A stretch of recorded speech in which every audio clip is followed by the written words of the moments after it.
We want to say thank you to our sponsors, Watchmen Cigars, 1812 Barbecue, Blue Collar Cycle Shop, and Hook, Line, and Heroes. Without you, this episode would not be possible.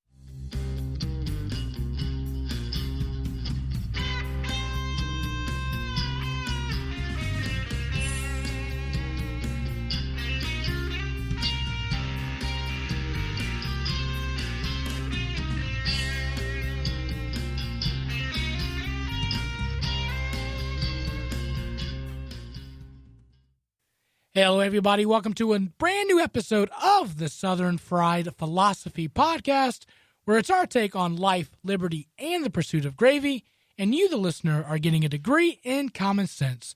We are broadcasting from the Blue Collar Cycle Studio right here in beautiful Concord, North Carolina. We've got a great show lined up for you, as always. But before we begin, let me introduce you to the starting lineup. To my left, your right on the radio dial, it is producer Brian. Hey, guys. I, of course, be your host, Biggin, and how about you?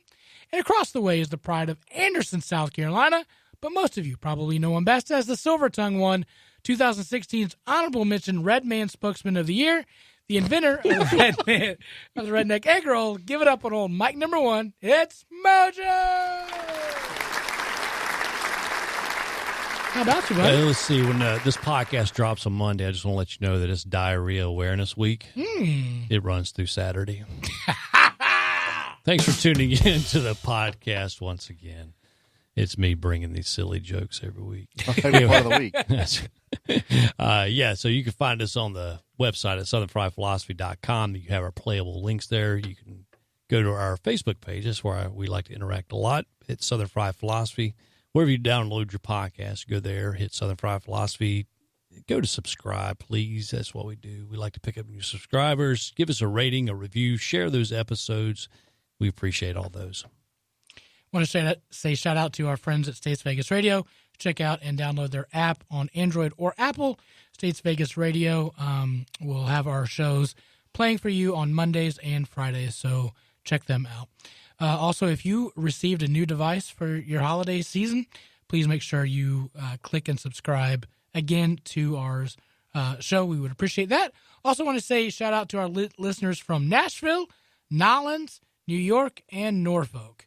All brought to you by the letter N. I guess Nolens is celebrating, too, because they just had the LSU just won the footballs. How about you? Yeah, Man, cool.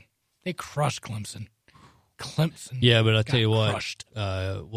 Joe Burrows, the QB, had the big baller moment smoking a cigar on the sideline. He did. That was pretty rad awesome. right there. Yeah. I did see that picture. Mojo, I'm going to ask you like I ask you every week, how you been, Ern? I'm just going to be straight up with you fellas. Come on. So my New Year's resolution was to stop doing tobacco, which I have been doing for on and off for quite a few years. And anyway, just decided to stop because I didn't want to enter this decade doing it. But I tell you what, it sucks. I'm going through bad withdrawals. I'm an ornery, old, mean guy on my street now. So You're that guy? yeah, it's been a couple weeks now, but still, though, you know. How long does it normally take to get out of the system? Of being a jerk? Well, that's going to be the rest of your life. But I'm 42. I'm pretty sure I've been a jerk chunk of that.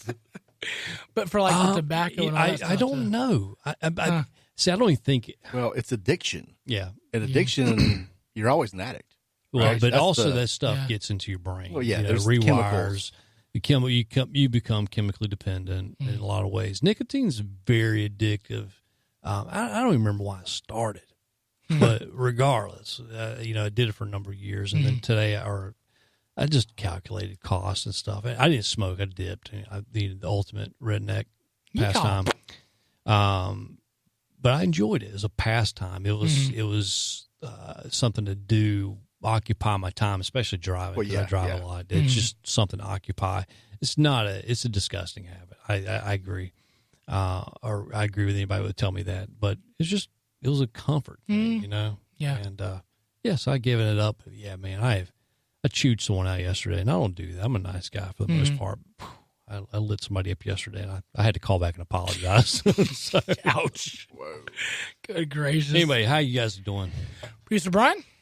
Well, I'm doing all right. I saw something I've never seen before Okay. on Amazon Okay. 2 days ago. So are you guys familiar with Amazon Live? No. No. Okay. I'm on Amazon a lot. You know, aren't we all? Right. I was like tracking something. I open up the homepage and I see like some motion towards like the bottom half of the page. Okay. Like some video playing. I'm like, Okay. what is this? So I scroll up. It's home shopping, but it's Amazon. Wait, what? It's like, you know, like home like QVC. QVC. It's QVC, but it's Amazon. It's not like they may have been selling yoga clothing. Maybe that's what caught my attention. I don't know. For you, or you were just looking at the models? Yeah, it was totally Sure. It was dude's Yeah, for yoga you. clothing. Gotcha. Yeah. But so they're talking about these garments. Uh-huh. Okay, so it looks like, you know, channel 16 or whatever on You're the right. table. You know? But instead of having like prices and buy now for 3 payments or whatever, there's Right. just a link scrolling through the bottom, like the item. You would click on that item and just buy it if you liked it, like through Amazon. It's all Amazon. Wow. Tell you what, man, Wow. what did they not do? Blew my mind. I kind of wanted to sit there and watch it, And you know, just- eat yeah. like pretzels or something. Just think about it. All the things that Amazon does now. I mean, Grocery, they own what, diapers.com. So they got the diaper market Whole corner. Foods. Whole Foods. So they got the overpriced asparagus They infused have their water. own delivery, like their own shipping, like Yeah. postal service, practically, Yeah. right? I mean, why not? I mean, what Crazy. did they not do? It's unbelievable. They'll have. Well, I heard that they're also getting in the prescription drug market, Well, I mean, right? actually, they already do that. They already have a service now where you can actually send their prescription and they'll actually pre-pack it in daily pill packs. Oh, wow. Yeah. So they have that. They do music streaming service. They have movie, Yeah, TV. the video. They actually do produce their own movies. Yeah. Yeah, they do. They're going to some- take over the world. So I saw they had a dash button one time for those like dinosaur costumes, like the big inflatable ones. They had like, get this as a dash button. So if you run out of that dinosaur costume, you can hit the button My and get another T-Rex, one. yeah, my the, T-Rex the big with a dry T-Rex with a cleaner. short Yeah. leg. Yeah, you know. Yeah. How many of those do you go through, you think, that requires a dash button? I don't. That's what I was thinking. I was like, you know, for those days when you just got to have another dinosaur costume. Yeah. Oh, Luckily, they don't have dash buttons for the Wish app because you get some crazy looking Wish stuff. I don't know if you guys ever paid I attention. haven't. I'm familiar with it. Yeah. If you go to if you're ever scrolling through Facebook and you'll have wish.com or Wish app or whatever will throw up an advertisement on Facebook. Yeah. And it will be like yesterday was men's panties. What? Yeah. Wait. Yeah, I think I have the picture saved. It's like, No, why? like once 'Cause you've had like trans. No, Oh, I think it's being sexy at all levels. You know what I mean? Why do you have a picture like- of this? Because I had to show everybody, Oh, Lord. and I actually deleted it. So We used to there call you those go. banana hammocks, right? I mean, what's the This one actually had the lace side legs. no. lace? What? Yeah. But it had a cup in it, so I don't. That It's probably soft. maybe. Now I'm going to have to find this. Just it's in my deleted files. Link in the show notes. Reason- guys. Can I confess something to you? So yesterday Is it about? Oh, never mind. No, it's not about panties. I was so tired yesterday. Oh no, he's actually Oh, pulled up. I the didn't need to picture. see that. I did not need to see that. No! Good Lord. No. I'm sorry, but that, you know what? I would walk around the house singing "I Feel Pretty." Oh Lord. You like that, don't you?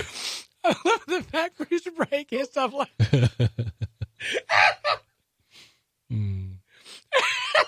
head down on the laptop. He gets Think about it. I can. You got to stop because you got to edit all this I out. don't want to think about it. naked grandma. That doesn't help. Naked grandma wearing those panties. Oh man. Yeah. Oh, all right. Let's So pull we're ourselves back. together. Yeah. So I was so tired 2 nights ago. I didn't get any sleep. I wake up and I'm scrolling through the Facebook Looking for Wish ads. looking for Wish ads. But I see this ad of an 85-year-old rich Japanese mogul that is like bear lifting an actual bear. Like, I mean, What? Like, not really. But he is like 85 years old and he is pumping iron like no other. Is that the guy with the like gray beard, long hair? Yes. Yeah. So I'm enthralled at this guy, 85 years old. He's swimming like he's like Michael Phelps, like through the. So I'm like, I can't stop looking at this thing. What are they advertising? Because this is it just shows the 85-year-old man just going nuts, picking up stuff, just being awesome, running and whatnot. I was like, what is he doing? And it advertised. Have you stuck through? I did not. It was for a pillow. Oh my God. This ninja-like apparatus that the ninjas used before they went into battle used this specific pillow to give them energy to soybean pillow to go into war. No, it was. I don't even know how to explain it. It just Chuck Norris My Pillow edition. Basically. Y'all, guys, I got suckered into buying 2 of them. I'm going to have the stamina of this 85-year-old man. So you already had the My Pillow. Yeah. So that didn't work. You bought the samurai pillows too. Yeah. So now I'm You're a pillow guy. Okay. I'm a ninja going into battle now. Oh God. Are you a pillow guy? I use one. I have one too, but like mine rotates through the bed somehow. I have my pillows. I say I don't have my pillow. I have 2 pillows. They're mine, and they're different. They're different because they.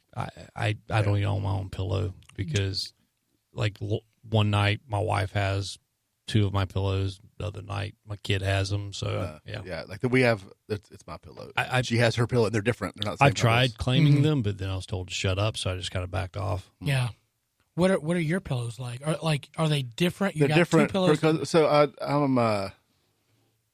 like a firm pillow under my head. Mm-hmm. And I have like a kind of a squishy one I like hold on to. Okay. So you're a back sleeper? I have a snuggle pillow. I'm a side sleeper. I'm a side but like sleeper. my arms, like I have to have something to like basically prop up my arm. Interesting. Otherwise, it's just like goes to sleep and it's all crazy.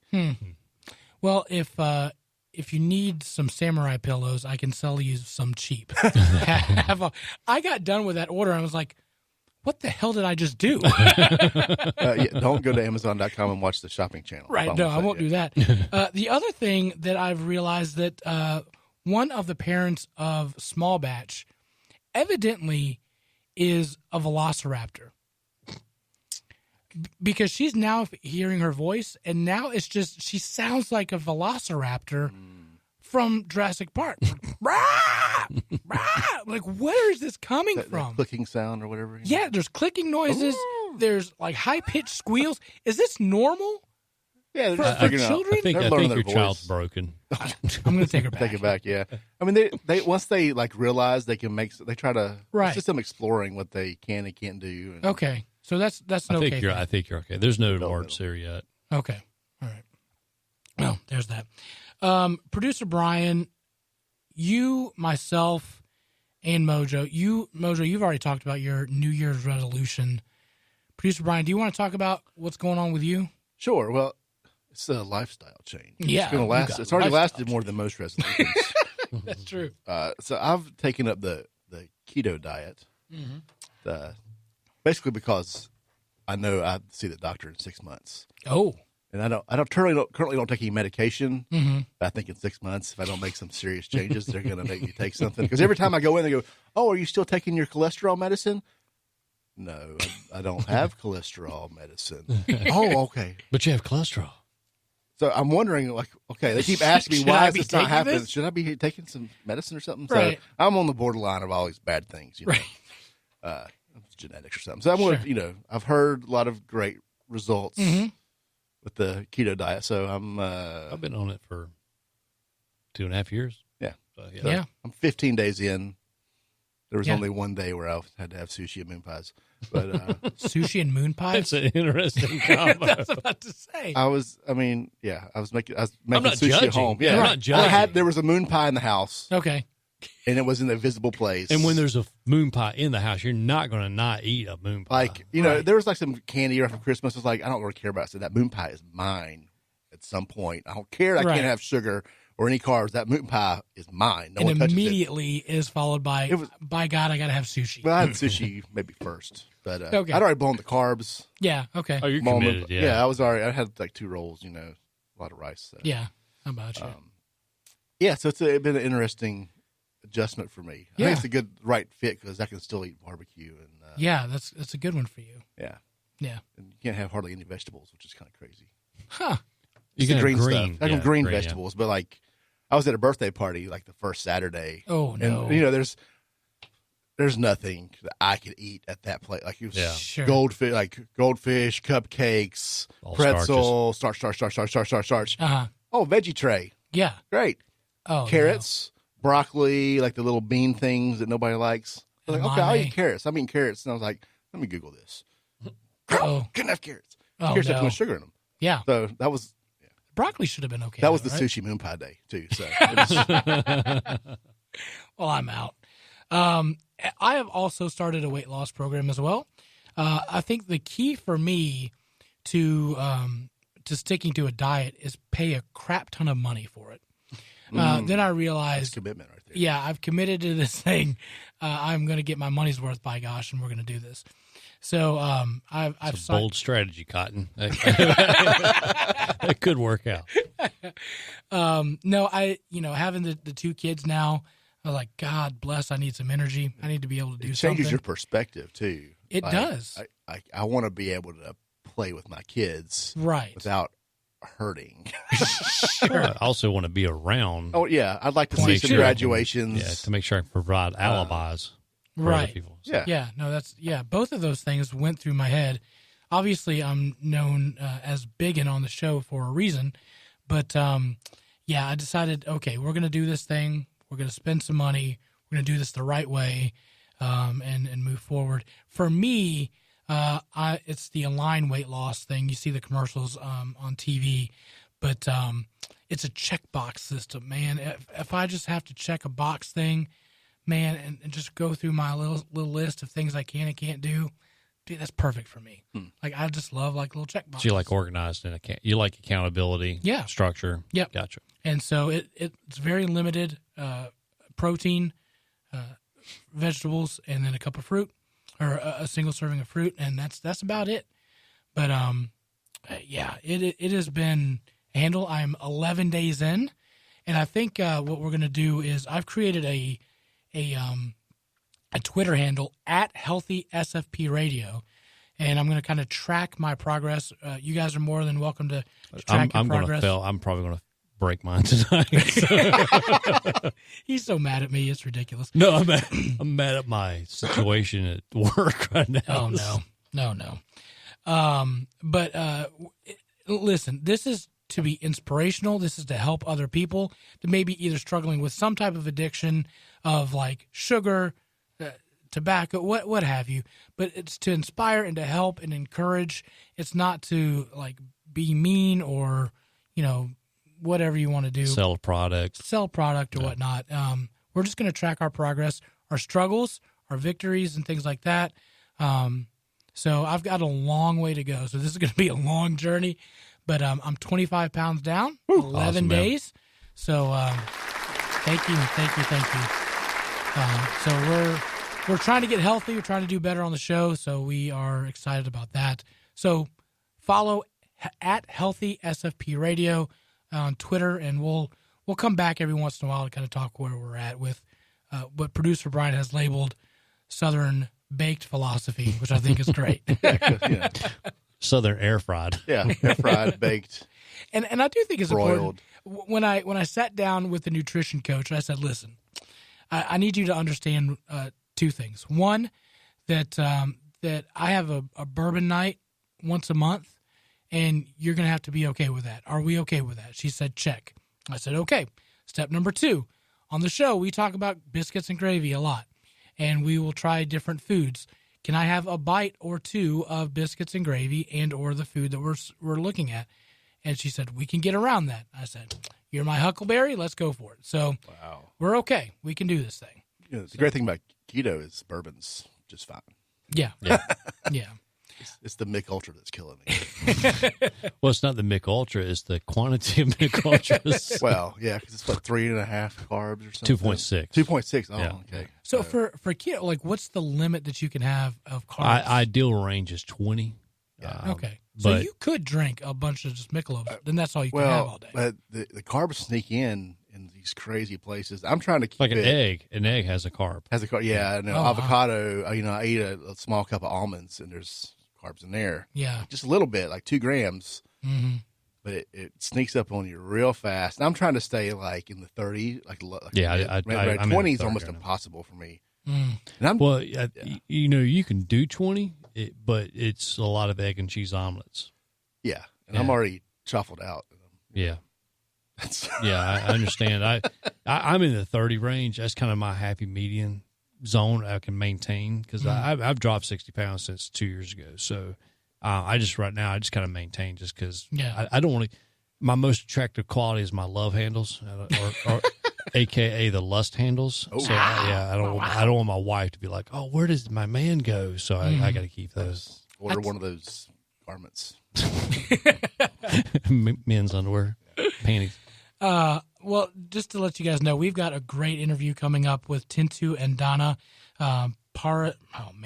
Parameswar from Operation Decisive Victory. So they're going to go straight into that interview. So here we go. The 1812 barbecue story started over 20 years ago when Eric and his dad started entering local barbecue competitions for fun. During that time, Eric, a United States Marine, has traveled all over the world picking up flavors and techniques that today is the unique flavor of the award-winning 1812 barbecue. He has honed his craft to bring you fall-off-the-bone pulled pork, mouth-watering ribs, and finely crafted beef brisket. Eric has developed his own amazing dry rub and delicious barbecue sauce. And let's not forget the sides: coleslaw, smoked Gouda mac and cheese, cowboy baked beans, and to top it all off, banana pudding and pecan pie for dessert. Getting hungry yet? Good. Call or email Eric at 1812barbecue and he can make your next catered meal happen. Wedding and graduation parties, family reunions, and other events will be memorable with 1812 barbecue. Want to try your own hand at smoking meats? Pick up your own 1812 dry rub and start the journey for yourself.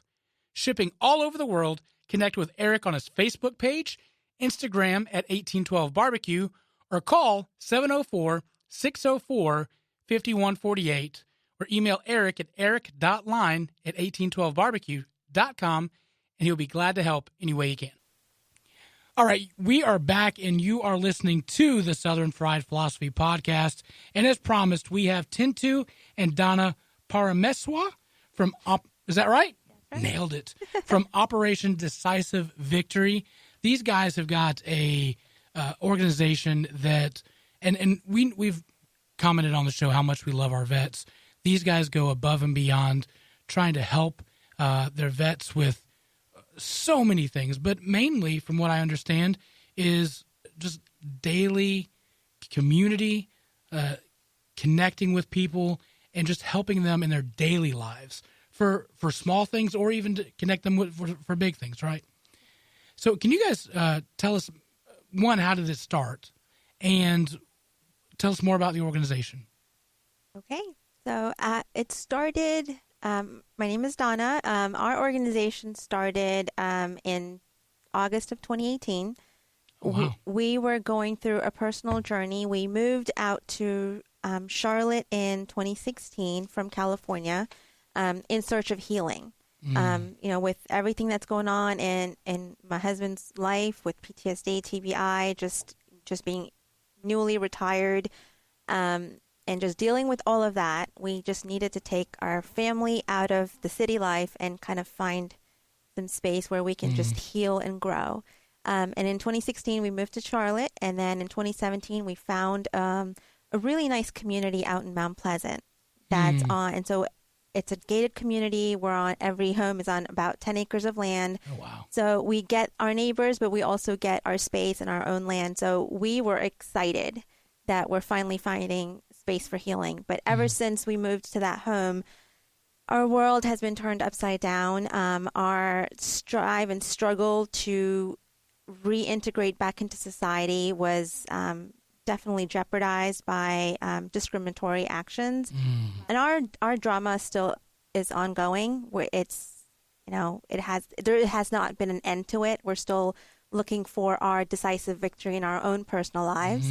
But in the process, we uncovered that there's so many programs out there, there's so many organizations out there, but not one of them was able to help us because there are criteria that mattered to them. They were really rigid, and folks like us that I have a job. He is he is disabled. He's getting his paychecks. We both are very much involved with the VA.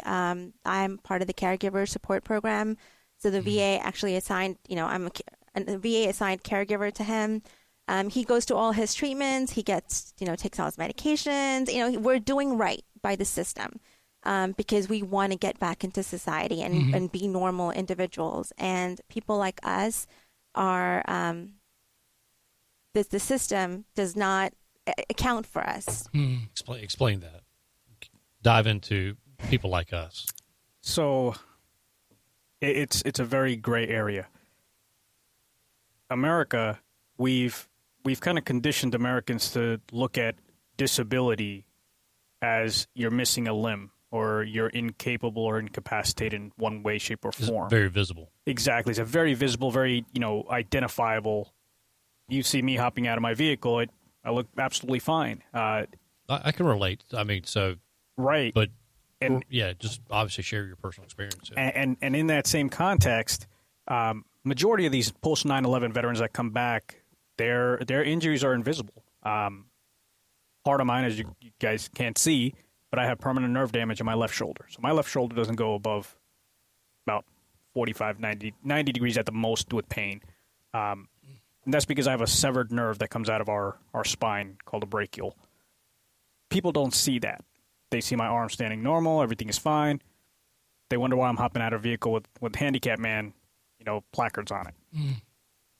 America needs visibility. They need to see and identify an injury and relate that to whatever happened to you, to have that sympathy or empathy towards what's happening. So the system is, by default, going to classify us, people like us, who are the ones that have PTSD, TBI, the invisible injuries of combat and deployments. What is TBI? Traumatic brain injury. Okay. So a lot of times, guys that end up in major falls, explosions, getting shot at, they end up with traumatic brain injury. Those groups of individuals and our warriors, they get classified, disabled, but now I have nothing to prove to show the rest of society, hey, I do have this injury, I do have this disability or disadvantage over my counterpart. So that's what she means by, people like us, the ones that have borne the wounds of battle, continue to go to therapy and counseling and stuff, because we know, we understand eventually, like as I mentioned earlier, a lot of things that happen to us over there, we have to learn to live with and cope with and move forward. Sure. And some of it will never go away. It's experience. It's part of your life at that point. But you're still classified a disabled person or an injured person, wounded warrior, as people like to call them. How do I prove it? So now I become part of that little group of people that just can't prove it, but I have to carry that title with me everywhere I go. Oh, well said. What branch did you serve in, and when did you serve? When were you deployed? I served in the Marine Corps. So I started off in the Marine Corps in 2004. They retired me in 2014. I was fortunate enough to serve on both the uniformed and the ununiformed side of the house. So I got to see, I worked within the intelligence community, so I was able to see what our warfighters do in uniform and participate in that, to keep our freedom and country free. Sure. But at the same time, from the intelligence community side of the house, I was able to see, the engine, the works, the thought process, the bean countings, the calculations that go into make sure America is free. Well, thank you for your service. Yeah. 100%. Yeah, that's something we don't take lightly. We appreciate that. Yeah. And it is a sacrifice. I mean, and obviously you're still you still have the cloak of what you've done, and you're still battling that. I remember I got a handicap sign, when I was waiting for a heart. And I remember pulling up, trying to go to the Duke game because we were going to catch an Uber ride from this parking lot to the stadium. I had an old lady, probably in her 70s, cuss me out. Oh, no. Because of my disability placard. No. So, Meemaw, come on. Yeah. I think our pastor was with us, too. Oh, that's nice. Anyway. So naturally, coming from the military, we have a very tight-knit community. And we joke about this all the time. You know, I could screw up in the biggest way possible while I'm in service, and I could get locked up. I will get bailed out that day. My commander will come out. You know, even if he's got to drive hours, he will come out and get me out. And, of course, he's going to get out, you know, my sergeant or staff, so whoever was senior to me, because they're going to be in there with me. Right. And they're going to come, and they're going to get us out. We might pay the price for whatever action it is, but there is always that answer. Someone will always be there. Whether you're going to get your butt beat or not, somebody will come for you. You are family. We will always take care of you. You come from a tight-knit community like that. You come back to civilian world, and it's every man for himself. You'll find the pockets of brotherhood and camaraderie, but that's what most vets lose the most. So when we went across our issues, when we were initially facing it, it was like, whoa, I've never been in something like this before. You know, what do we do? Naturally, what we do is we congregate towards our group of people, which are all these, our family, all these veteran organizations out there, and we start knocking on doors. Hey, guys, this is who I am. I'm a paid member in your organization. You know, can you guys guide us? What do we do? And it was one reason or the other, they closed the door. And that's that struggle that led us to say, you know what? What's happening to us is likely happening to other veterans out there. Could be the reason why there's still a lot of problems that exist within my community, the veteran community. We can sit here and complain about it, or as we go through, take those lessons learned and apply it and do something to prevent another family from going through it, or at least not going through it alone. Wow. Which VA do you attend? I'm just out of curiosity. So the main VA for us is out of Salisbury, but I attend the one out of Charlotte. Okay, because my business is right down the road from the VA in Salisbury, so I get to see a lot of positive from the VA, but I get to see a boatload of negative from the VA. And you know, when we hear, it's always political fodder, you know, during election season, how, you know, someone's going to come up with a magic pill to fix the VA and et cetera, et cetera. But I just looking through your pamphlets and stuff, just looking through some of the issues that I have with the VA, even though I'm not a veteran. My father, grandfather both served, but just where the ball gets dropped, you know, where it's literally a Band-Aid for a lot of things. And you know, I had two vets pull up yesterday to my shop and ask me for gas money. Just they had enough to get to the VA to be seen for a checkup or whatever it was, and didn't have enough money to get back home. You know, and the VA, that's one reason Salisbury has a huge homelessness problem. It's just because a lot of these guys get shipped in from, I think I've said this before in another podcast, but a lot of these guys get shipped in from other hospitals because they don't have insurance, but they find out they're a veteran. So, hey, let's send them to Salisbury to the VA. But there's no stopgap. You know, there's just literally, all right, let's, you know, he's got cuts and scrapes and a tear. Let's sew him up, put a Band-Aid on. Oh, you don't have a place to live? Oh, sorry. But, hey, we did our duty. You know, and that's where you see a lot of these guys. And, of course, a lot of these guys have other issues just besides the, you know, open wound on their leg. Sure. So in our own journey, that's what we understood. And that was an eye-opening, because we live by the VA. We do everything right by the VA. Whatever the doctors tell us, we do. So we would like to consider ourselves model citizens of the VA because it's working. It has worked for us, right? But what we saw was that all these different programs out there, all these organizations, both federal, state, private, it's a reactive measure. So because there's a need, they come up with a program. Because a few veterans, you know, shot themselves, now they're at the VA site, now they're talking about suicide prevention. It's always a because of. And that's where we come in. We are trying to implement a proactive measure. So if a veteran comes to us for gas money or to pay an eviction bill or electric bill or whatever it is, or mental health support, whatever it is, we try to understand the entire picture. Do you have family members? Are they taken care of? Do you have a home? Do you have a job? So that's where our organization is trying to come in and just build a gap, bridge that gap in programs or in services that are given to them. Well, that's fantastic. Yeah, I think we, as our culture, we're very reactive. You know, in our culture as men, we're not supposed to talk about problems. Mm-hmm. From PTSD, from being overseas, to PTSD, could having childhood trauma. You're not supposed to talk about that. You know, you're supposed to just be, and we're very reactive. I mean, like, if you look at half the illnesses that we have in our society can all be prevented by certain other measures versus let's just react. You know, we have cancer now because I smoke 20 packs a day. Well, somebody probably could have done something to help that out, but let's react to the tumor 20 years down the road. I'm not sure if you guys are familiar with Camp Hope out of Houston, Texas. I really admire that organization and what they do. I would love to see something like that in North Carolina, Tennessee, Virginia area. It's just nothing but, it's a camp, you know, houses for basically vets who have no place to go there or experiencing traumatic, just, you know, disassociation with life, family, homelessness, whatever it may be. They come there, they get repaired, they get healed. And you know, that Camp Hope out of Houston is doing such a great stopgap of that's suicide prevention. Let's react to it.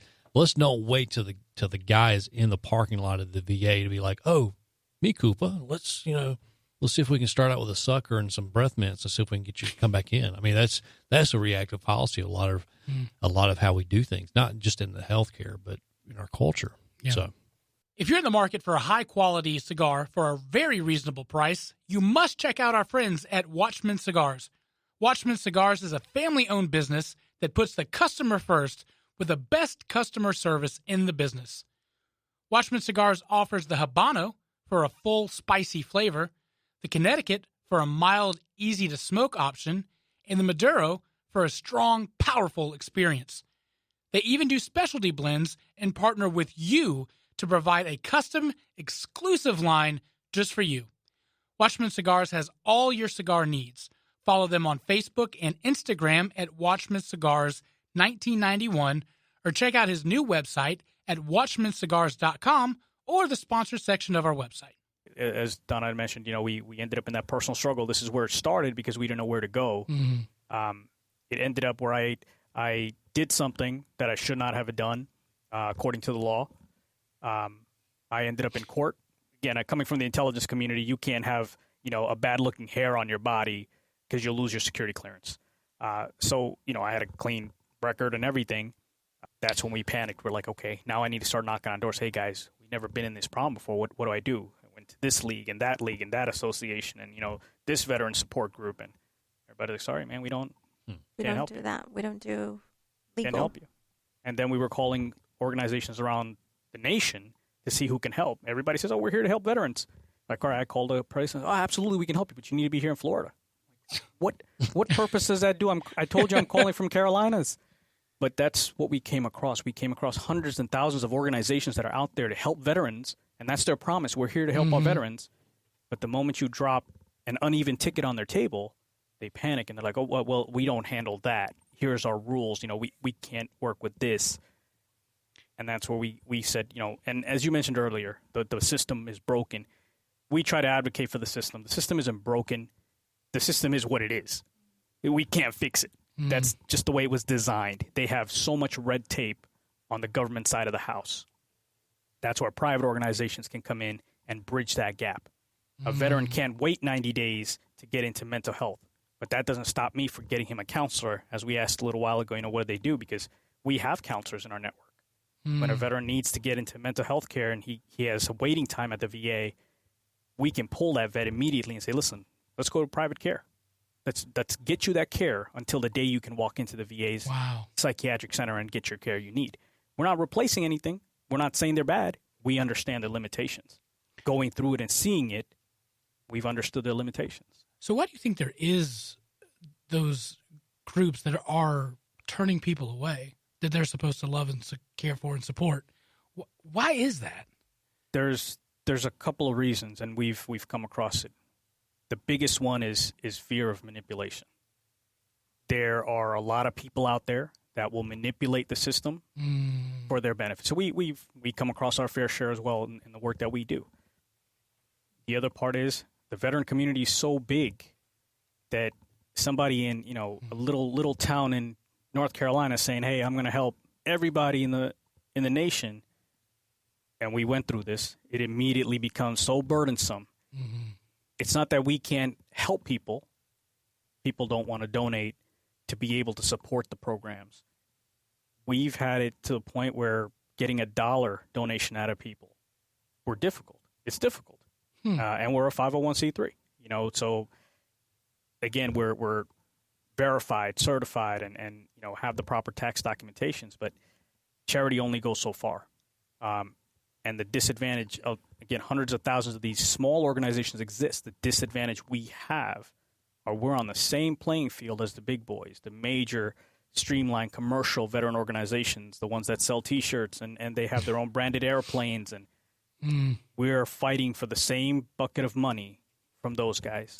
Yeah, the difference, though, is if I could advocate for small groups like you guys, is the difference is that it's not going to caviar and steak dinners. Not, exactly. And, right. Nice hotels in Vegas. And I planes. think I think that's where some of these bigger organizations have been accused of fraud in the past few years. And, of course, when that happens, other people that are genuinely trying to donate will look at all organizations, not just veteran organizations, but look at all organizations.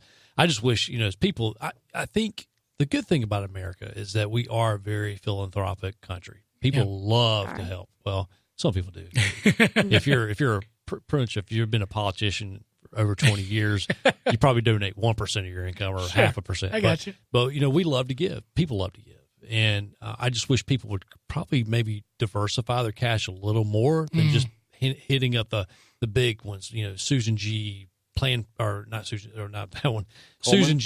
Susan G. Coleman, March of Dimes, Goodwill. There's small organizations that do what you're trying to accomplish, but you might have to actually go out and look for them a little bit. So. Right. And that's one of the biggest issues that these small organizations have is the funding aspect of things. Small organizations have a stronger impact. I was about to say, when it comes to direct service to veterans, because we don't have the overhead costs, we don't have the manpower, the national, levels of financial maintenance. We're local. We can get a vet to a place if we need to, but that's what happens, the funding aspect. And the other part is a lot of these organizations will start with good intentions, and then they realize it's a lot of work. It is a lot of work. I tell all my veteran buddies, I'm like, man, I would have never in the life of me thought I'd end up in the service of working with veterans, because everybody waits. We call it the DD-214, our discharge papers. We wait for that day so we can dance on the way out those gates. Like, never again. I'm not going back. Never. I don't want to see another service member. Don't even want to be in a parade. Thank you for your service. No, thank you. Don't ever say that again. And that's the mindset most of us walk out with. We're like, we're done. We've done our service to the nation. Just leave me alone. I just want to live the rest of my life in peace. And this is something I never thought I'd step into doing, but stepping into it was an eye-opener. We started to understand the amount of veterans that are lost in the system, the ones that fall through the cracks, the ones that won't meet a certain criteria or the other. Just like Donna had mentioned earlier, we didn't meet a certain criteria for the VA to step in and help me with my problem because I went to my therapy sessions, I took my medications, and my doctors felt I was improving. So they had no need to step in and intervene with what I was going through. The other option was they needed me to be incarcerated before they could come in and help me. Like, wait, isn't the purpose of these programs to prevent that incarceration to begin with? But that's when we started realizing most of these programs exist as a reactive measure, and there wouldn't be a need for those programs if they eliminated the problem. So the problem must continue for the programs to exist, and it comes down to money. Wow. It comes down to money in every avenue, and that's the sad part of it. Well, I think that's pretty much a recipe in a lot of things we do in this culture, as far as you create a problem, then you create the answer, and then you just kind of, rinse and wash and repeat. So it's just sad to say, keep going back. I mean, not just in the veterans community, but other organizations. We've dealt with addicts before. You have to almost be, in the gutter, lost all your teeth, matted hair, and on your way to meet Jesus before someone will step in and help. It makes no sense. Yeah. What are some other situations that you've come across that, paying the electric bill, light bill and whatnot? We had a Marine out in Fayetteville, in that area. 70. Not Arkansas. No, Right, North okay. Carolina. Okay, I didn't realize. I didn't realize there's a big base. Okay, North Carolina. There's a small presence. He's in his 70s, I believe. 70s. He had his left leg amputated because of cancer. He had a wheelchair. He was looking for a power scooter. And that was, the VA wouldn't pay for it. And I don't know what the reason was. The VA couldn't pay for it because it was not a service-connected injury that he lost his leg for. That's one of their criteria. The gentleman lost his leg due to a very rare cancer that now is being linked to water contamination on some of our military bases. Oh, wow. However, that was Those lines hadn't been drawn long time ago, so it was never documented. You didn't know you were going to get this cancer in 2019. So it's not in his record. So now the burden of proof is on these individuals to try and prove to the VA that what their ailments are today is caused by whatever happened back then. So unfortunately, the VA, because he didn't meet those criteria for them, could not provide him a power scooter.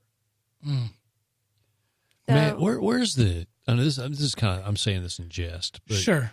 How many times do you hear a Tom Sawyer for president commercial, and how many times do you hear if you know anyone or a loved one who has mesothelioma, why can't there be an attorney out there who's running an ad every 10 seconds on a radio for this? Right. You know what I'm saying? Like, if you were on this base from I this know time a to this vet. time. Yeah, I know a vet who served in Nam, and he had both his legs amputated like this from, and it was linked directly to Agent Orange. This cat was pretty cool too, like this, lost both legs, but he also went and served. He was Jewish, so he went and served on the kibbutz, the Israeli kind of community centers, and served as a medic there during that time fiasco too. But it was also a drive for him to get freaking help too. It's crazy. I don't understand why we can't just cut that red tape and be like, you need this, let's get you that. It just blows my mind. I don't. But it does too, especially we are comprised of 100% since Vietnam. We're comprised, of 100% volunteer. Right. Military. Right. We don't force people like other countries do to serve. Not saying that would be a bad idea in some cases, but we don't force people to serve. And so you became property of the U.S. government when you signed on. You're, obviously when you get discharged, but you were property of the U.S. government for a period of time, for 10 years. You think the government would look after its property after it's gone, even after it's been retired. I mean, that's disappointing right there, is that we expect the very best of our young blood, men and women, to volunteer when they could be doing something else for that period of life. And then we just kind of let, just kind of let it go. That's very disappointing. Yeah. One of the main takeaways I got from your story is I should not tell a vet, thank you for your service. Is that a bad thing? I shouldn't. Some of them like it. Say that. Some of them do enjoy it. Okay. Most of us, like you said, we knew what we were signing up for. We volunteer for service, especially the ones after 9/11. We knew we were signing up to deploy, to go to war. That. So coming back, we have that understanding. What we did was for our people. We know that only 4% of America will ever serve in the military. And we know we're a prideful group of that 4%. We know America is grateful and thankful in the sense that I don't need every veteran or citizen to tell me that they appreciate my service. So there's a group of us that typically understand America appreciates.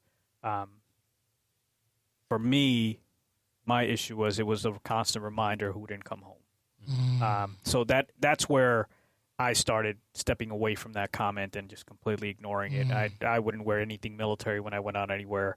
As soon as people saw us come, especially in the military towns, they're like, "Hey, did you guys just get back?" Like, "Yeah, man. Oh, thank you for your service." Oh God, here we go. So that's really what it is. So it's not that you can't do it. Not that guys don't appreciate it. Yeah. Most of us know. Most of us know that the average American appreciates what we've done for our nation. I'm gonna need y'all to have a card.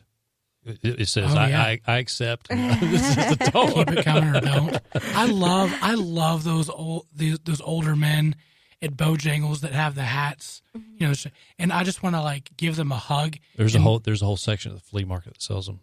Just letting you know. Oh no, I didn't think about that. There is, but I want to pay their meal and just say thank you because they're just sweet. Yeah, I just love them. Well, if you bought their meal, it'd probably $6 total for a party of 8 with a senior discount. Right? So, yeah, I got flip out that $8. One thing that you said, Donna, is you mentioned being a caregiver. Tell us about that process and what that's like, because I think that gets overlooked as well. I think spouses get overlooked. You're gonna make me cry. He always tries to make me cry. What I do? I was looking down at the pamphlet. What did you do? It's all you, man. It's all me, but I'm blaming you for it. Spouses get overlooked. Families get overlooked. Your 5 and 9-year-old get overlooked. From your perspective, what's that like being a spouse of a veteran? And then how does that impact the kids? And then the caregiver aspect, what is that about?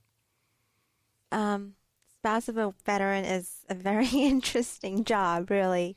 I thought that being a Marine wife was interesting, and that was difficult. But Marines are a breed of their own. It's just ridiculous. And a lot of us Marine wives say that, right?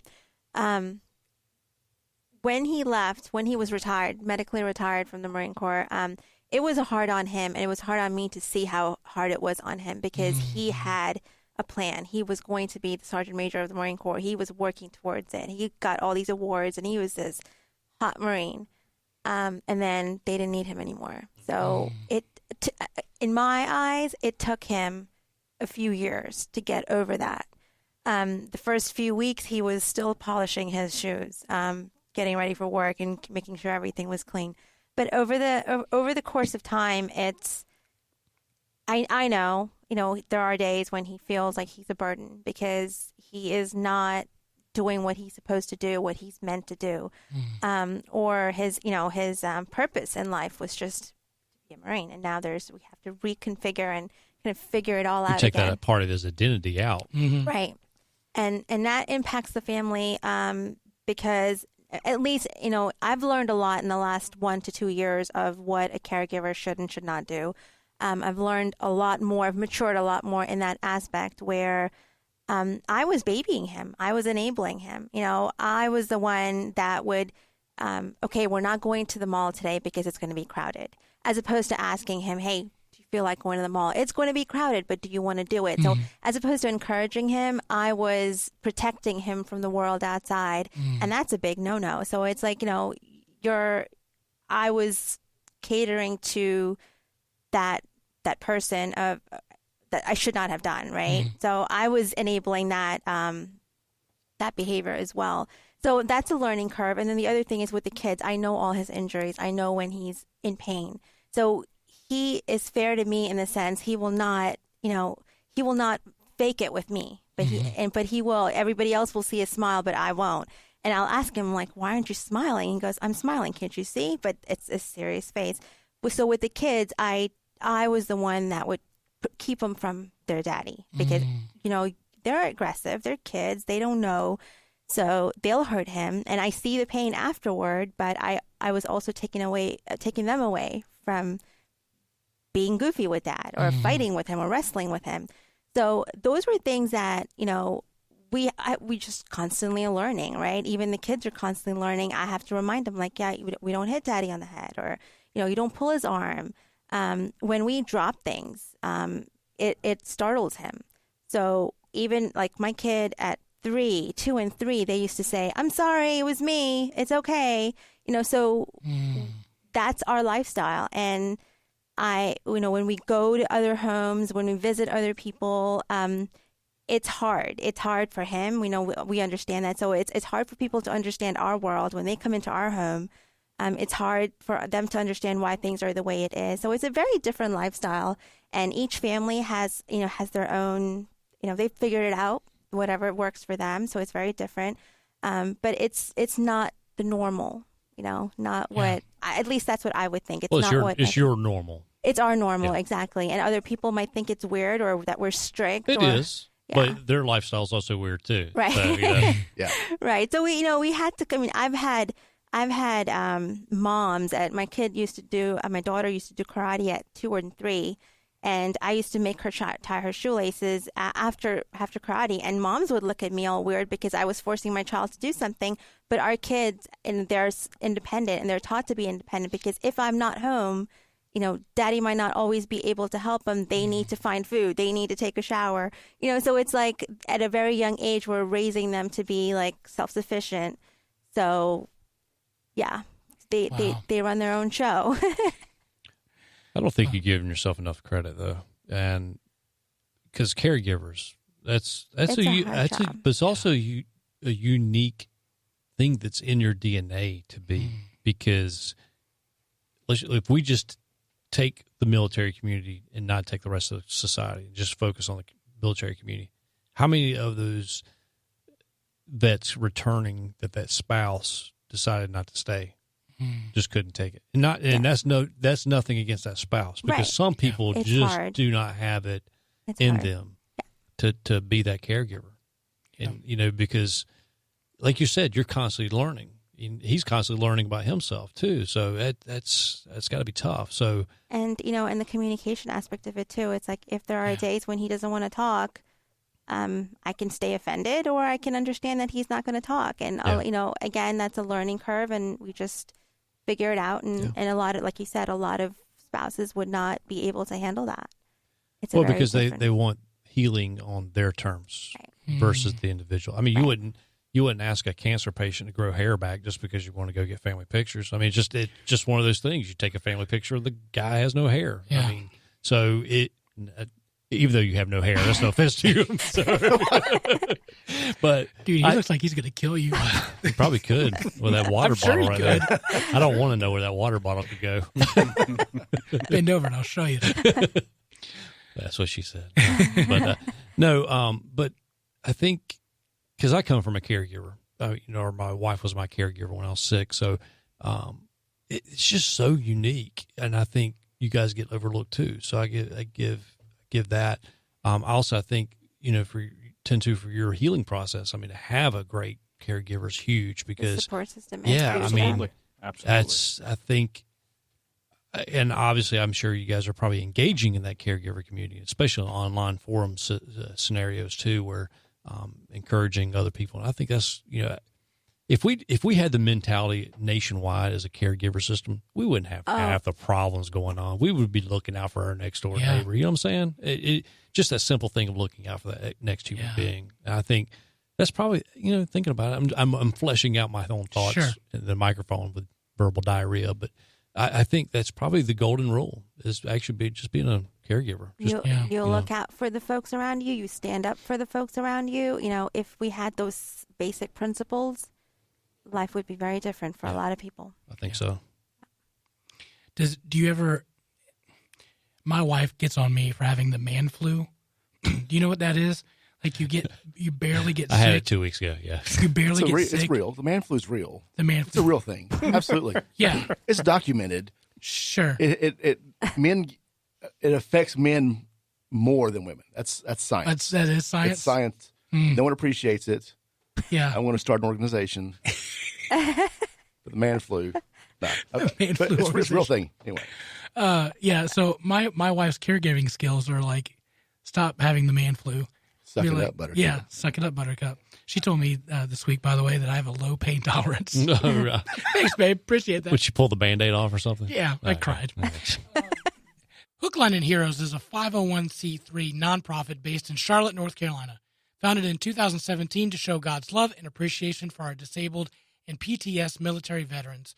They provide professionally guided fishing trips to nominated veterans at no cost to the veteran. Hook, Line, and Heroes has provided over 30-plus trips around the Carolinas since their founding, from red fishing down in Charleston to striper fishing on Lake Norman, and even offshore fishing down in Florida. Each trip is a one-on-one experience with a member of the organization, aiming to provide a day of fun and relaxation on the water and begin a lifelong relationship with them. Each veteran leaves the day with a fully stocked tackle box, rod and reel, apparel, a Bible, and a daily devotion to kickstart their new hobby and build their relationship with God. Please take the time to visit their website at hooklineandheroes.org to hear and learn more about them. You can help in many ways by nominating a veteran you know through their website, join their monthly giving program, Healing Heroes, or send a one-time personal or corporate donation. You'll also be happy to hear that they are completely volunteer-run, and nearly 100% of your donations goes directly towards providing trips for the veterans. Be sure to follow them on Facebook, Instagram, and LinkedIn to see their veteran stories and to show your support. So tell us about the organization. If there's a vet that's listening right now that I just need some help or I just need somebody to talk to, how do they connect with you guys? Our website is www.operationdv.com. There is a contact page on there. They can fill out a form, or there's phone numbers. We are also at Operation DV on all the social media platforms, and at Operation DV 2019 on Instagram.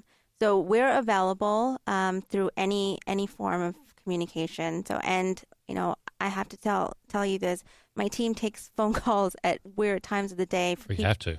Yeah, for people that are on the edge, and he's done quite a few of those phone calls where he's talked people off the edge and just get them help. That's awesome. That they need. So the example you gave, I mean, I do need to drop off some business cards with you, but veterans that come up to you for gas money, that's the kind of stuff we get as well. Yeah. So we're anywhere and anything we can help with, we want to get ourselves out there and let them know that people care. We're here. It's our services are free to our veterans and their family members. So just a phone call away. I see you have a Amazon Smile sticker on your website. Yes. So that's a great way to support this organization. Just purchases automatically. Everybody's got to buy toilet paper. Yeah, I mean, that's right. Sure. This is great. If you're buying toilet paper from the grocery store, that's why it's 1980. I mean, it's time to get in this new. There's my wife. My wife is picking it up from the grocery. I can't do that. Well, she does the online ordering though. She does. I get it dropped off right at my house I feel like in that's the case. I feel like that's just bad for the environment with all the. Well, but no, because I just add it on. I mean, what the toilet paper goes to the grocery store in a box, But it's the same big. box. All of the cardboard boxes, like Amazon will do a 3-foot by 3-foot box for a pack of AA batteries. Yeah, that's true. They will. They will. That's okay though. I didn't have to go get it. Sorry. Where did the name Operation Decisive Victory come from? So in combat, on the battlefield, a decisive victory is the next level up. For us to win a big battle or to win a war, we have to win battles, and each battle would be classified a decisive victory. That decisive victory would determine how we progress to the next part of accomplishing this campaign or major war that we're in. And when we kind of fielded all these issues that veterans were going through, we're like, man, this we're not talking about the big problem. We're talking about everyday small victories. Just let's make it to the next day. Let's make it to the next step. Let's take the next breath kind of mentality. And like what a better terming than Operation Decisive Victory. It's about giving our vets that small win each day to get to the next process of their life. It's that hope, that glimpse of light that everybody talks about. There's big organizations out there that'll build you a home. You're a veteran, we'll build you a home. What happens when that vet can't pay his bills? Property tax. Or property tax, or great, you built him a home and he's doing great, but now he needs a service dog, and he doesn't qualify for one from the VA. We have contractors that we work through where we can do that for a vet. So it was about those small wins. Big movement right now is the 22 a day movement. I have a lot of discussions with a lot of my fellow veterans regarding this and a lot of supporters of those movements. It's great. Raising awareness is great. You can talk about a problem all day long. It doesn't make the problem go away. And then the problem we have in America, in our social media society, is that we like to follow little clicks or hot pockets of information. 22 a day is no longer the accurate number. Based on national averages right now, it's about 20 a day, which, again, one is too many. I agree. Right. But what happens is when you take that 22 or 20 a day and you start breaking those numbers down, all these advocacy groups are out there talking about, combat PTSD, combat trauma, it's the combat stress. No, we have veterans that were on the verge of killing themselves over $43.51 because a guy didn't want to go to jail. We have veterans that were getting evicted that have never served in combat, that the woman was ready to take her life. There's real world, real life situations as well that we don't account for. How do we resolve that? Combat trauma and PTSD and traumatic brain injury, those are things that we need professional help for. We have to get the doctors and clinicians involved in medications and therapy and treatments. But what about the everyday problems? We had a veteran mom, single mom of two, Army veteran, out of Greensboro. She was a U.S. postal worker during 2 hurricanes ago, or last year's hurricane, big hurricane we had last year. She couldn't get a babysitter. And I guess their area was hit pretty hard. She couldn't get a babysitter. She was required to work that day. She chose not to go into work, and she was terminated. Wow. Based on her contract, that was what her case manager explained to us. Based on her contract, she was a private postal worker. Went 3 months without electric and hot water in her house with 2 underage children, under 15 years old. There's no reason why that should have happened. At least not for 3 months. I can understand a couple of weeks until somebody's finding resources. We finally get a call from one of the state agencies and say, hey, we've been trying to get organizations to help out with this. Are you guys able to? Like, yeah, sure. A phone call and they had hot water and power back on. We were able to pay it. But those are the kind of victories that our veterans needs, the everyday struggles. Well, see, I think we focus on the 2 big things, like the house or so-and-so needs a vehicle or so-and-so, let's take their family to a vacation. Those are all great. Those are great Instagram moments. But the big victory is the power bills paid or making sure that person that doesn't end in handcuffs. That's the big victory because that's going to last the next day versus that, the big things, the make-a-wishes. Our goal is to maintain that quality of life for our veterans and their families. I mean, that power and water for that young lady and her young family was $1 million. That's like, sometimes, if a price tag for something's $10,000, if you have $9,000, that $10,000 is achievable. But if you only have $1, that can seem like a million miles away. Yeah. And that's where the small victories, come in play. So and when we make those bills, we're not just making that one bill. We're also trying to understand, will they be able to take care of their next month? Are they sufficient? So do they have income coming in? So those are the kind of questions we ask and ensure that they're taken care of down the road. It's not just a quick Band-Aid we're putting on and solving all their problems. So we're that deeply involved in our clients, and we're trying to. Like you had mentioned, the vets that came by asking for gas money. We get a lot of those. One of the things that we were very keen about, very attentive about, is asking about their financial background. We want to understand what's going on with your money. Where's your sources of income? What are you getting? A lot of times we come to the fact that they don't have VA benefits coming to them. They never had the time to file for it, or they just thought they didn't qualify for it. A lot of people are misinformed. This generation, like our guys, the post 9/11 guys, are a lot more better informed today. Again, because the previous generation, the Vietnam, Korean era guys that went through this system and fought for what we have today, we have it a lot better than what the previous generation has. But we come across a lot of veterans, the Gulf War, Vietnam era, the Korean era veterans, the older veterans that they didn't know they qualified for it. They didn't know there were benefits out there. They didn't know that they could get assistance from the VA for food, or that they could file for a certain benefit that other organizations, the grants that might be out there. So we look at the entire picture, and one of the things we realized was that cookie cutter solutions are just not going to work when it comes to veteran lives. I mean, it doesn't work for our normal, average, everyday lives. How do you expect that to work for veterans? And we looked at a lot of these organizations. That's what they have. They have cookie-cutter solutions. We will pay $200 of any bill you have, and that's it. Great, you pay $200 of his bill, but what caused that problem to come to surface in the first place? Well, the guy lost his job. Well, great, we're going to pay $200. He still doesn't have a job next month. Let's try to get him a job.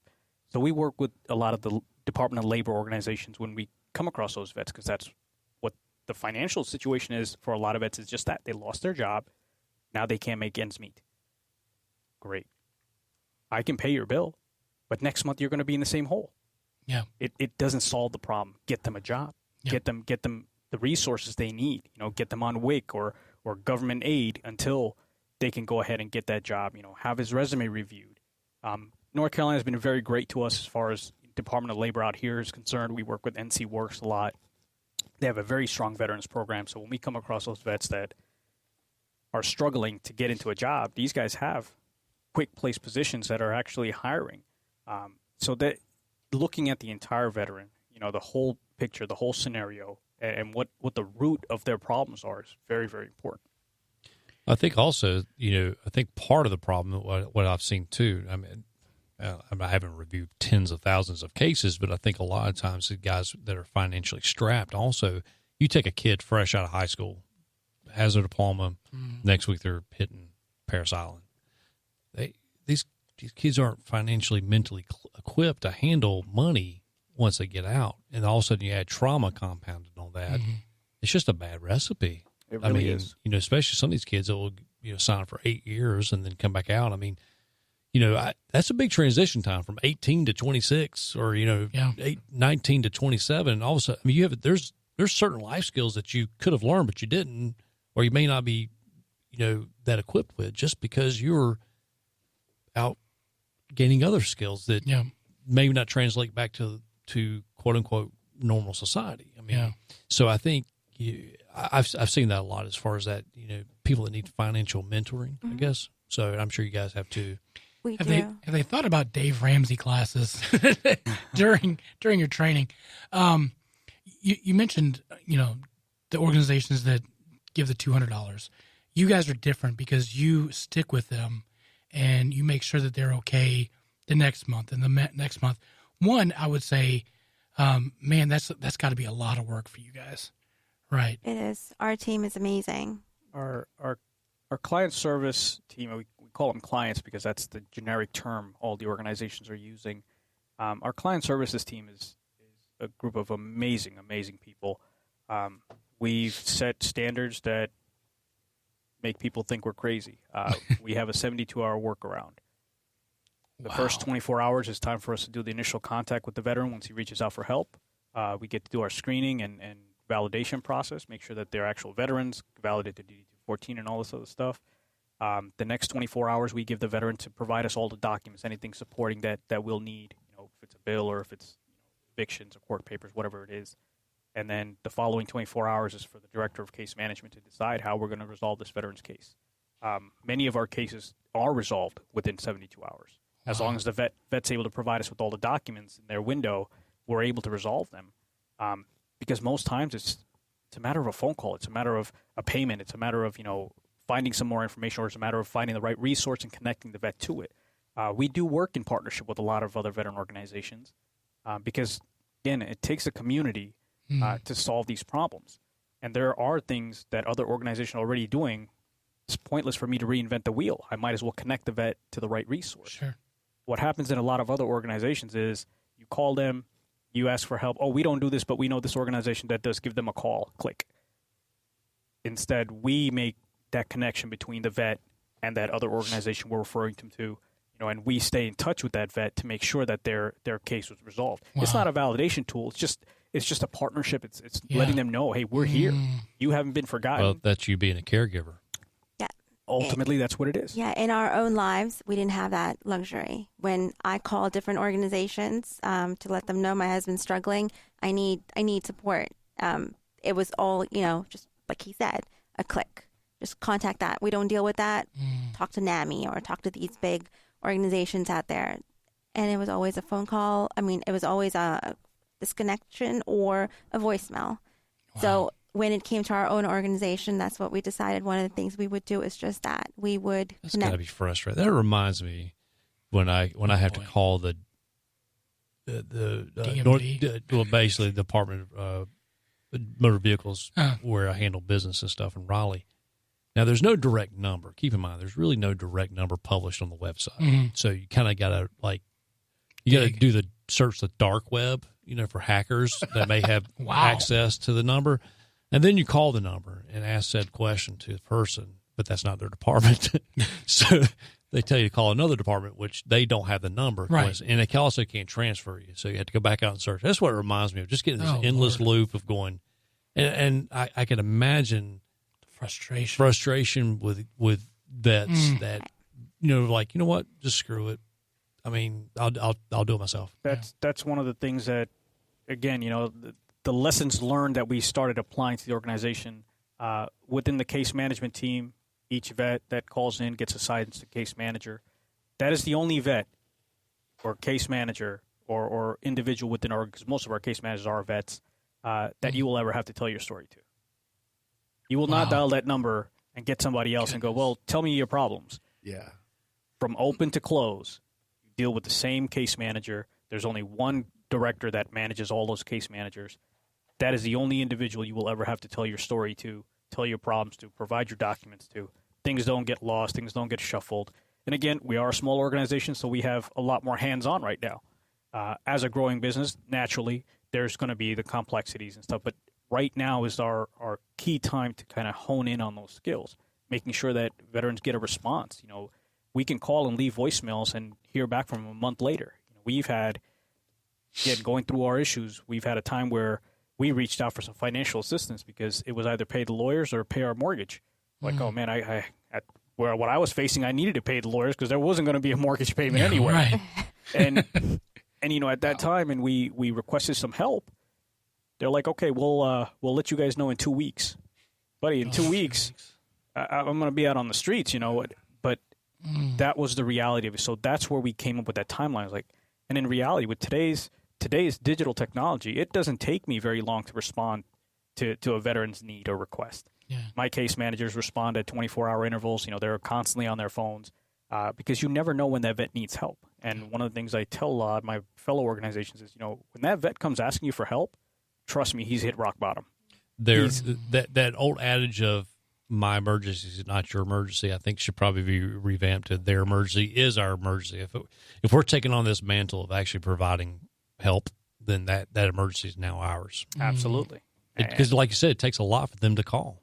Yeah. For asking that help, again, I know you guys asked her a little while ago about the caregiver part, and I'll tell you, we're a prideful group of knuckleheads that I could have my leg torn off, and I'd be like, no, I'm fine. Get away from me. I don't need your help to stand up. It's true. I'm good. She's like, dude, there's no way. You'll be there for days. I'm like, no, watch me.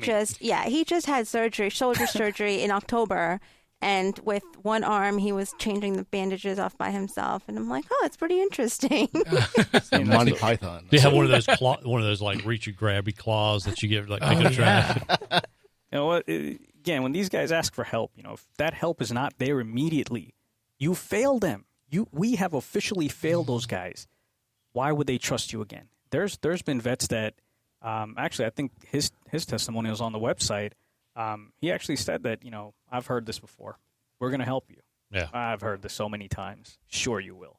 But I'll give you a chance anyway. That was his conversation with me. Is unfortunately, a lot of these guys, once they start dialing these numbers, they've gotten the rejection already. They've been listening to the no's and excuses of why they can't be helped, rather than saying, hey, you know what? Let's take a look at this. Let's see what we can do. Let's see what's out there. Because there's somebody somewhere in America that will provide the service that you're looking for. You got a veteran that needs underwater basket weaving classes? There's probably an organization in America that already does it. Mm-hmm. Let's get them connected. What's that, the TV show, First 48 or something like that? Yeah. Mm-hmm. Yeah. That's kind of a great thing to place upon some of these organizations because it has to be the first 48 hours or first 72 hours have to be critical. Yeah. It's very critical. Absolutely. And going back to what you were even saying at the very beginning, to go full circle on this, is when you start out, you've got somebody that's always going to have your back and is always going to be there for you. that you know somebody's going to be coming to rescue you if you need it, and that's that community. Absolutely. And going back to that, and these guys come out, and we've talked about this on the show about you know even on a spiritual level, guys are taught to be lone wolves, and that we can do this on our own, that we don't need anybody else, when in fact we have to have community. And we see that in the military, is there is that connection in that community that's already built in, and we don't have that when that's taken away from you, and you think you're that lone wolf. Just the psychology on that part has got to be difficult. But you guys come in and say, no, we're not only a community that's going to be here for you for that $200. We're going to make sure you're good for the rest of your life. And we're also working on a program that's called PATH, Peer Assisted Training, Transition and Healing. Peer Assisted Transition and Healing. And that's what we're trying to do is, just like you said, we want to mimic what they had in service. So in service, they're all this camaraderie, the families are together. When the men deploy, the women are taken care of, and they're, constantly in communication. But then we come to the civilian world, and the transition is a lot harder because we're doing it by ourselves. So we want to get the veterans that are already in the community, or even just community members, just average, ordinary people, part of this program where we can just help each other and build that community just like they had in service. We can now build it in each of our little localities, be it churches, be it any kind of clubs, but just let's all get together and just help a person out. It goes back to the principles we were talking about, right? Just everyone just take care of their neighbor. Yeah. Life will be good again. So that's what we're trying to implement as well.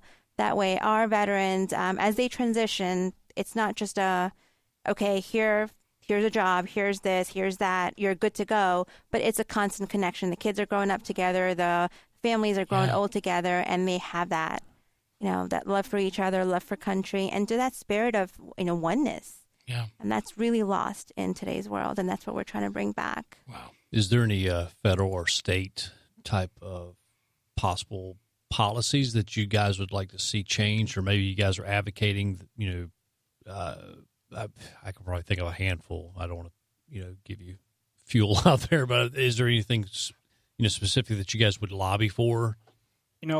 There's been quite a few that I've eyed, and I think over the past 2-3 years, some of them have come into fruition. One was the college education portion. Why are you going to put a time limit on? Some of these guys need a break before they go and progress and decide to go to school.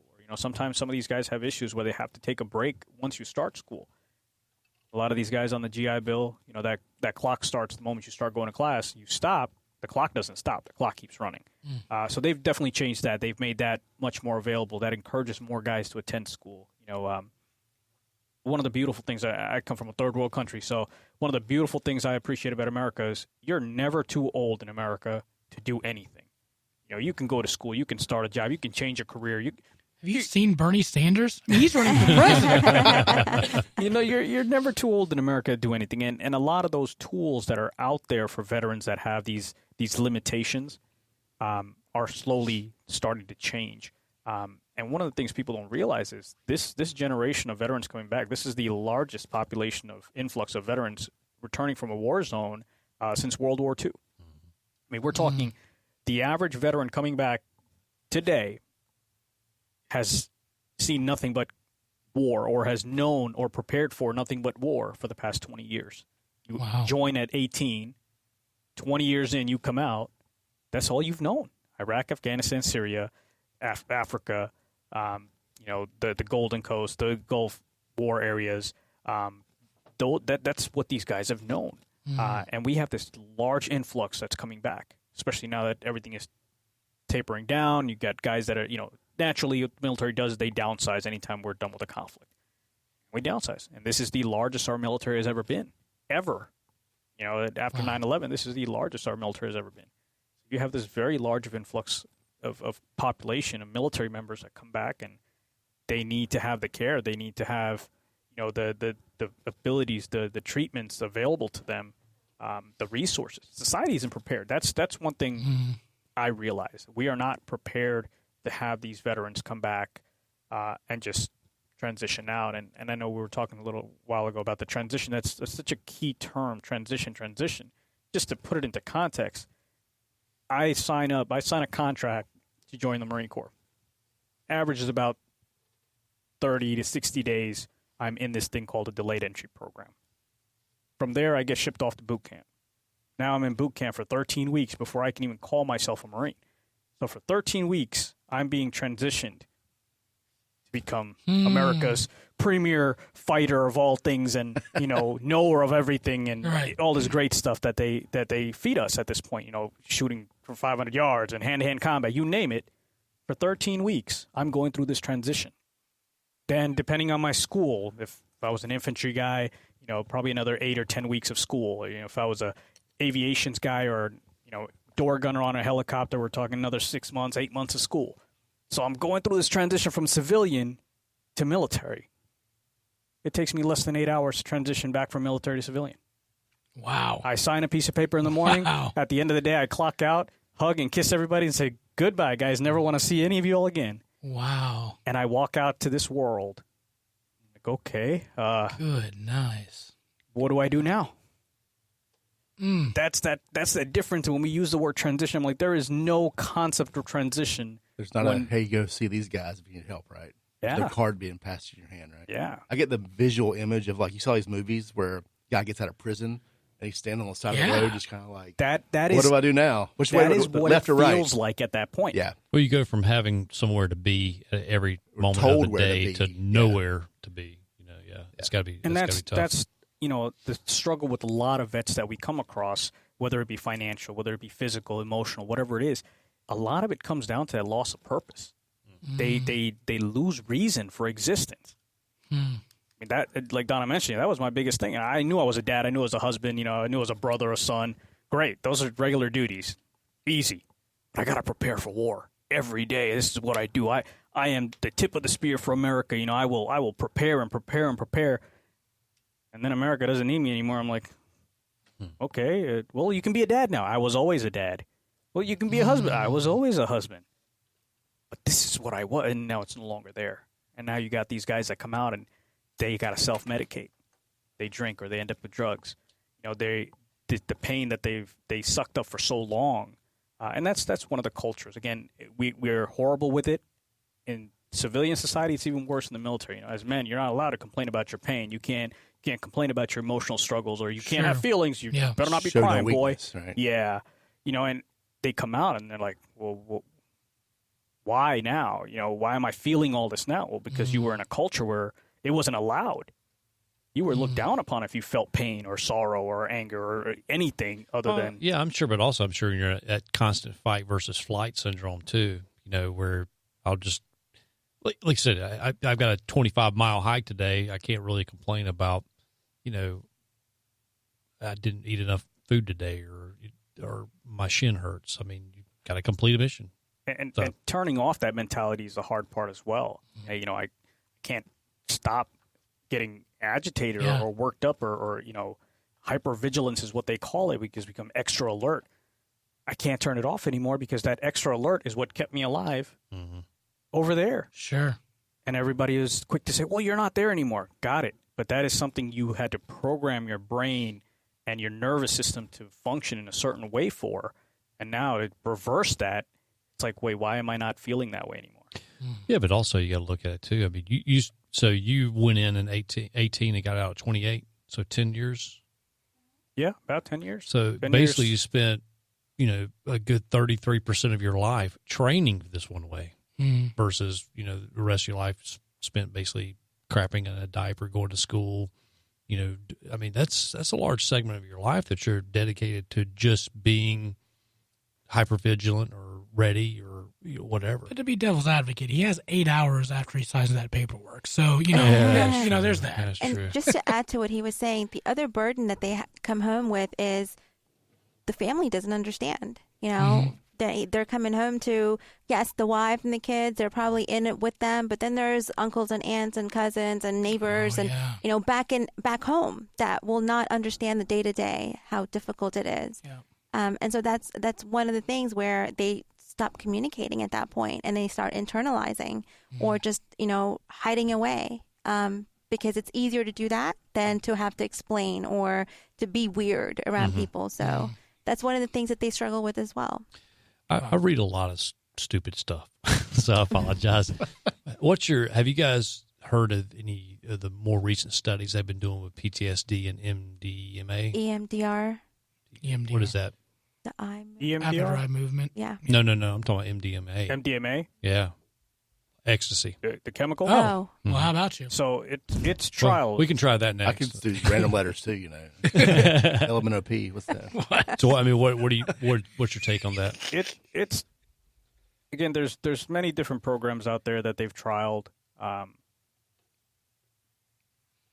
PTSD is one of those things that it's a complex thing to understand because people call that the actual disease or disorder, you know, that PTSD is what you have. No, I have components of PTSD.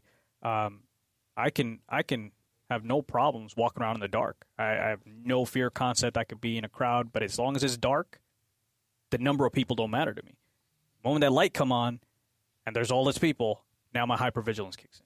So you got the hypervigilance. You have, you know, the racing heartbeats. You have the racing thoughts. You have flashbacks. You have nightmares. So it's like a component that's combined together, and then they sum it up as, hey, you have PTSD. It's too broad. It's too broad, yeah. So there are veterans that have PTSD that only have flashbacks or nightmares, you know, or like myself, I sleep 2 hours a night. That's norm. And On a good night. that's on a good night. Wow. But doctors are like, how do you function? But the fact is that my body's conditioned itself to be that way, that I can sleep 2 hours and continue to function for 22 hours of the day without feeling tired or exhausted. It functions. But at that 2 hour mark, I'm done. It shuts down. Whoa. So there's many components to PTSD, whether it be insomnia, you know, the flashbacks, invasive memories, the inability to feel emotions, the inability to connect. So all these trials and studies that are out there, it's great because, again, that cookie cutter solution is not going to work with PTSD. There has to be variations of treatments that have to go out for different people. Whereas I might have 7 different symptoms that lead to PTSD, you might only have 2 of those symptoms. So you might not need to take the same chemicals that I take to help you with it. And that's one of the big issues that the VA they're starting to address, but they were facing initially when PTSD was coined. Before this, it was known as fog of war. That's what they used to call it when the Vietnam guys came back, and it was fog of war. It was just confusion. You know, it's just you're fine. Go drink some whiskey and everything's great. Now they coined it to be PTSD, and they're like, oh, it's a psychiatric disorder, so let's issue antidepressants out the butt. Let's just keep issuing antidepressants. Yeah, let's medicate them. But the problem was that, yes, I was depressed, but my brother wasn't depressed. He just had insomnia from the PTSD, you know, or the next guy over was only having nightmares, so he was afraid to go to sleep. But we were all being treated for depression at this point. And that's one of the big issues the VA is facing right now. And again, the opioid issues that's happening. You know, a lot of guys come back with chronic pain, which is another symptom of PTSD. And you will actually physically mimic actual debilitating pain. And they give you opioids for it. Hey, that's the best thing we can do because there's no other way to fix it. Nothing is broken, so let's fix it with the medication. That's not fixing anything. It's just hiding the symptoms. Exactly. Well, that's the reason why I'm just curious about this MDMA, that study. And just because they've actually had studies showing that MDMA actually rewires the neurological synapses in the brain. So, you know, you have someone who has PTSD or some issue or some segment of that trauma caused that hopefully this rewiring can benefit. I mean, I don't know, just an interesting study that I read. Yeah. And also that and psilocybin mushrooms and things like that. Yep. So I know out on the West Coast, you know, THC is one of the big components. We actually work with an organization called Battle Brothers Foundation out of California, out of San Diego. They are major advocates for legal marijuana use for veterans because it has actually been proven to calm the veterans, especially the ones with hypervigilance, the nervous disorders, the ones with panic issues and stuff that are symptoms of PTSD. And that's what people forget. That's, you know, I hope you guys understand as well. You know, PTSD is so broad that anybody who says, I have PTSD, is like, what component of PTSD do you have? You know, it's just easier to say, I have PTSD rather than it's a catch-all. break it down. It's like I have cancer. And I use that word the joke about just like my last job or something. You know, it's just being playful, but it's a real thing out there for people. Yeah. And now it's broken down even more. You know, there's complex PTSD now. There's regular PTSD, there's complex PTSD. Before, you know, anybody that experienced rape and stuff in the military or sexual trauma in the military, that was also classified PTSD. Now they've broken all that away because the symptoms are starting to differ. But because those symptoms are so different, the treatments have to be various. So, you know, MDMA might work for somebody that has complex PTSD, but it might not work for the one that has a sexual trauma PTSD. I guess my question is, things like this, should we give it a go? I mean, because, you know, we have so much, for example, the cannabis, you know, we biggest components in some states now are, you know, for veterans. You know, I can't speak for all veterans. I mean, I can't speak for any veteran at all, but I'm pretty sure that a lot of veterans probably carry firearms. Well, that's one component of actually getting your medical cannabis card in a lot of these states is that you have to surrender your Second Amendment right. Yep. So I don't understand that. You know, that logic doesn't fly with me. But personally, I would like to see some of the stuff actually come to, you know, some of these studies actually play out in the real world a little bit more, because what we're doing isn't working, you know, a lot of ways. Try something. Why not try something different, you know? So, I mean, they have a lot of interesting new treatments out there. Water treatment, immersion treatment, you know, there's non-invasive treatments. You name it, you know, they're trialing so many different treatments out there, and it's great. Again, like you say, you know, if something's not working, let's put that aside and let's figure something else out. Just like issuing pain pills did not help us very well with the way the nation is facing right now, you know, with the opioid issues. Let's put that aside and let's find alternatives at this point. Again, different veterans need different treatments, and the more options that are out there, I've always been an advocate for, if I don't have to swallow it or put it into my body, I'm willing to try it. And there's a lot of non-invasive, non-medication treatments out there. So if it's out there, you know, I think it'll come to surface, and some of these treatments have to be there for a while to produce that data that they need to get the approval and get it on the mass market. And which I think is stupid also. But, I mean, it takes 10 years for some new drug to come to, you know, come to think, or they can speedball it and have opioids in the street. That's basically what happened with that. So, red tape. Yeah. It's that red tape we talk about. Well, guys, I legitimately could spend more hours talking to you guys because this is fascinating. We do got to wrap it up because producer Brian's got to edit. So there's that. We do want to highlight an event coming up Friday, January 24th. It's a meet and greet at our friends Southern Grace Distillery. Do you guys want to talk about that? Yeah. So our team will be there at the Southern Grace Distillery at 4. We're going to do a little presentation on who we are, what we do, and just you know, introduce our organization and how the community can help our organization. So when we talk about donations, you know, we're not always looking for monetary donations. We are always looking for services, discounted services. We're always looking for clothing, you know, anything and everything that is a need. Our organization is always looking for that because there are people out there that need it. So that is just an opportunity for us or the community to meet the team and get to know us and hear from us. And then if they have any questions of how they can partner with us, that would be a venue to talk about. And then also the Whiskey Prison is giving complimentary tours for everyone attending.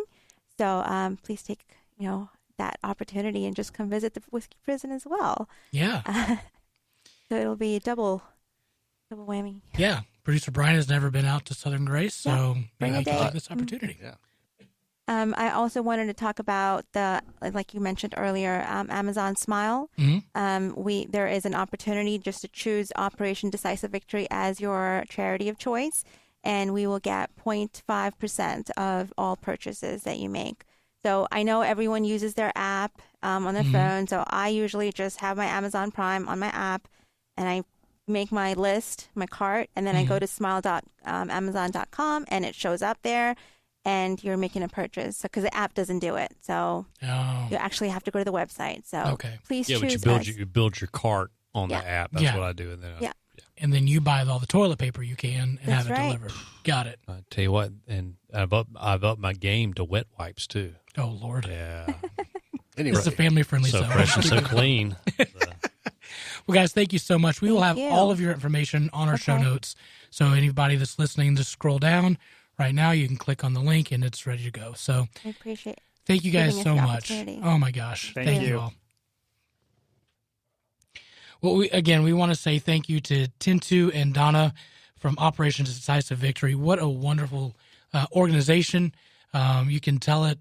Their hearts love vets, and they love to solve those problems and build that community. So we thank you so much for being on the show. Yeah, thank you for tuning in. Once again, you can go to our Facebook page at Southern Fried Philosophy, our website at southernfriedphilosophy.com. Wherever you download your podcast, just go there, hit Southern Fried Philosophy, hit subscribe, get the old review, the rating. We appreciate those as always. Share those episodes. Don't forget you can follow us on the Twitters and Instagram at SFP Radio. And also, like I've told you every week for the last few months, I guess, please, if you're not an organ donor, when you go to register your vehicle or your voter registration, I think you can pretty much sign up to be a donor. Also, producer Brian does remind us that you can do it on the iPhone, correct?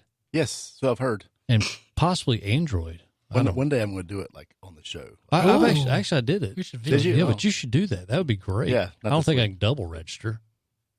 Maybe you can register for somebody else. Maybe I can register in a foreign You country. can donate someone else's organs when they die. Maybe I should go to a pawn shop, buy an iPhone that's already registered. Anyway, we appreciate you guys tuning in. And as always, keep looking up.